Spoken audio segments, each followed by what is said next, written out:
ভাই 1 নাম্বার ইট কত কইরা? ভাই 1 নাম্বার তো 10 বেশি। আর 2 নাম্বার? ভাই 2 নাম্বার তো 8 কইরা চলে। ঠিক আছে ভাই, ঠিক আছে। দাদা ওই সাইডে 1 নাম্বার ইট পাড়াই দিলাম 2 গেরি, বুঝছেন? ওই ভালো করে একটু ওই গুন্নে মুন্নে নামাই রাখেন। আচ্ছা আচ্ছা ভাই, তাইলে ওই 2 নাম্বার ইট আমার 2 গেরি পাড়াই দেন, ঠিক আছে?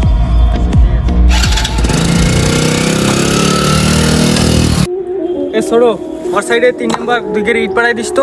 ঠিক ওস্তাদ, হ্যাঁ না 2 নাম্বার মাল চলে আর 3 নাম্বারে দুমকা। হ্যাঁ বেটা, তোরা যেইটা কইছ ওইটা কর, এইটাই সিস্টেম। বাস্তবতাটা আসলে এরকম, কিছু অসাধু ঠিকাদারের জন্য আজকে বাংলাদেশের রাস্তাঘাটের এই অবস্থা। ক্ষতিটা তো কোনো নেতার হয় না, হয় শুধু আমাদের আমজনতা।